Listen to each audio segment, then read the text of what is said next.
Hi there, I'm Jen, this is Remembered Reads, and this is going to be my wrap-up for the first half of February for 2016. So, during the first half of this month, I learned an important lesson in not buying multiple books in a series before I've read anything in the series. Because twice this month, I ended up reading 2 books in a series because I bought both because they were both under $2, and I thought, well, I better buy... Yeah, not a good idea, because I didn't particularly enjoy either of these.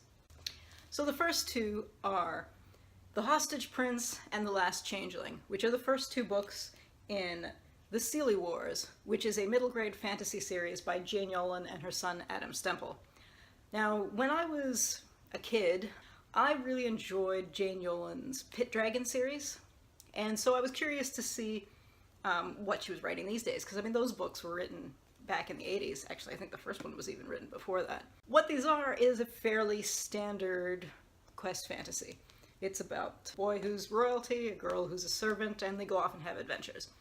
There's nothing particularly wrong with this, but, and I feel like at the younger end of the age range that these are aimed for, the kid probably hasn't read that many fantasy series, and I think it would be fine to read something that feels as derivative and generic as this does. But once a kid is hitting, 11, 12 years old, probably read other, better versions of this kind of story. So I don't see a huge appeal to these. And I don't know, maybe there's a huge twist at the end. Actually, there kind of was a twist in this one, and it wasn't that exciting. So it left me a bit meh. The one good thing I would say is that they are written in a style that I think would be very conducive for reading aloud. So if you were reading these aloud to a kid between like 6 and 8, I think these would be great for that. But yeah, they weren't particularly memorable. The second series that I wouldn't have continued with if I hadn't already bought the second volume is Gemma, or Gemma, I'm not sure how she says her first name, Files, the Hexslinger series, which have a really interesting concept. They are urban fantasy set in the American Wild West in 1867.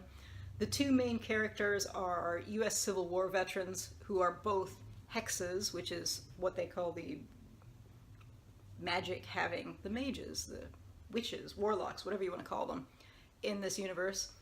And the 2 of them are in a kind of parasitic relationship with each other because the hexes in this universe basically can't generally work together without sucking each other dry. So they have this parasitic thing going on in the first book, which changes without spoiling it. It also has plots of equal importance which involve the Pinkerton investigation group investigating magic, and also Aztec gods trying to come back into the world.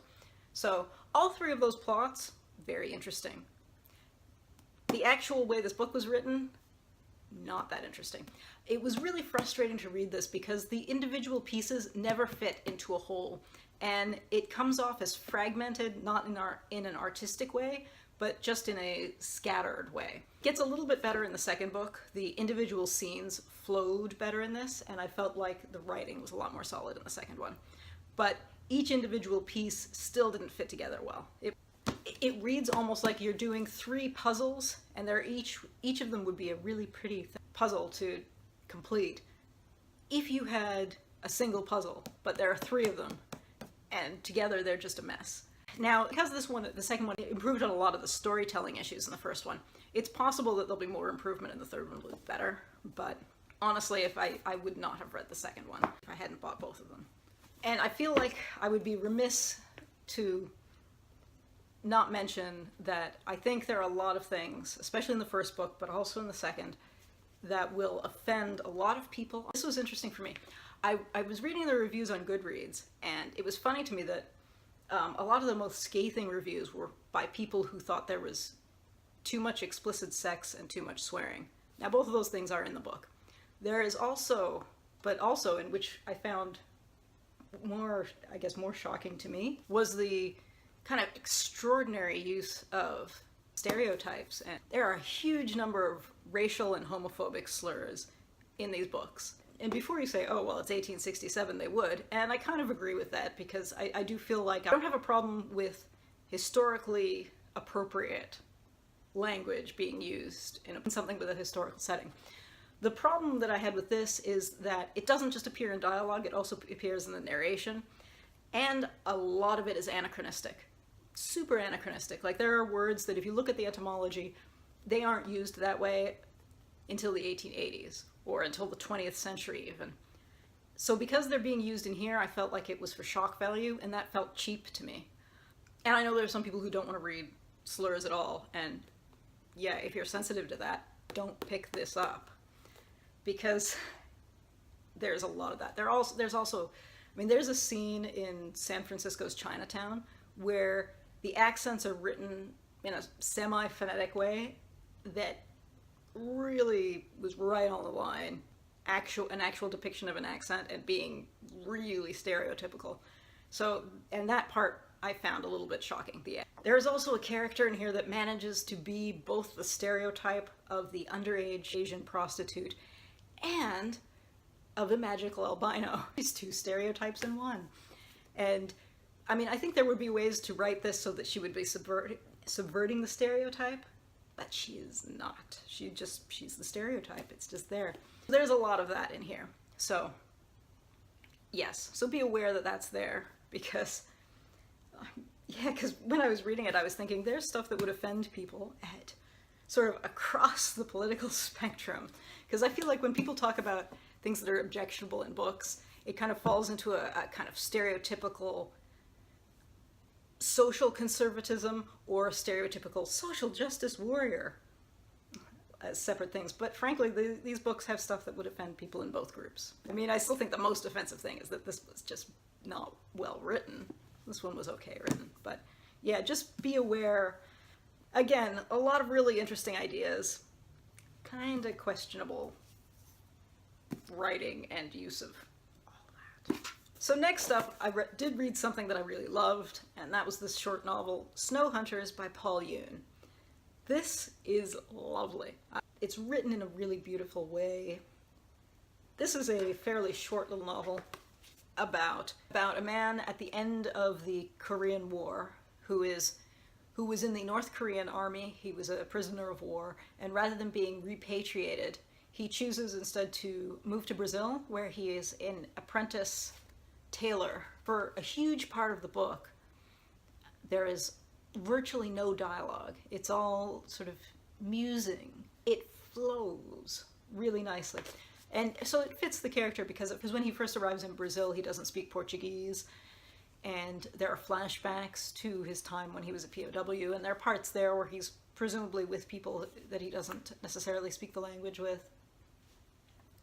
But even as there's somewhat more dialogue later, it's still very much about observation than it is about interactions. So this was just absolutely charming. Really beautiful. I 100% recommend this. It's lovely. Because it's so short, I don't want to say too much about it plot-wise, because I think, as well, on the one hand, it's not actually plot-driven. I think watching things play out in the sort of smooth, it's almost like watching a really calm river flowing. And the final thing that I read this month was Modern Romance by Aziz Ansari, which he wrote along with a sociologist whose name is Eric Klinenberg.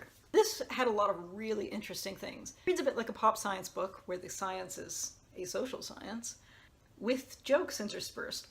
It was really interesting. It goes over the culture of dating and how that's changed because of technology, and how people have basically gone from you married somebody in your neighborhood or, you know, somebody your family knew, to if you're dating online, you can meet someone anywhere in the world. And what does that mean in terms of who you marry or when you marry, things like that. And a lot of this was really interesting. They studied and did interviews with people in a variety of American cities, as well as a few places in other countries. The stuff in the international bits were not as long as I would have liked. There were several parts where I thought, I want to know more about how those people feel.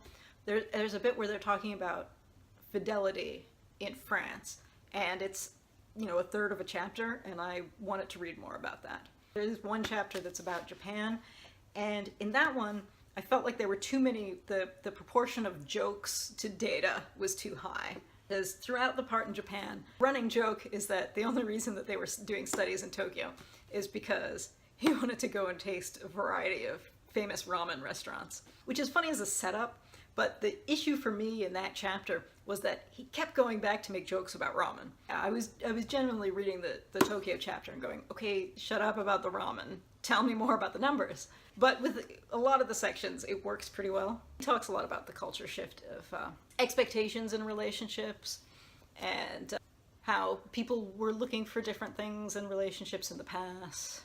And there are comparisons between people in big cities and people in smaller cities. Here's another good chart. Messages per day on OkCupid by attractiveness. Obviously, the more attractive, the more messages people were getting. But the interesting thing is that even people at the lowest percentage are getting a lot of messages. So if you compare that to, say, living in a small town where you only have a small peer group to choose from, or if your parents are arranging a marriage where they give you a choice of a few suitors and you pick them based on a half-hour conversation, or he talks about that his dad chose his mom because his grandparents presented her vital statistics and she was the right height. So it was fascinating, especially because what do I know about dating? Because my husband and I have been together since high school, so. And that was it. I did a lot of complaining this month. Since it is the middle of the month, I'm going to go see what other people's mid-month wrap-ups are like. That's it. Ciao.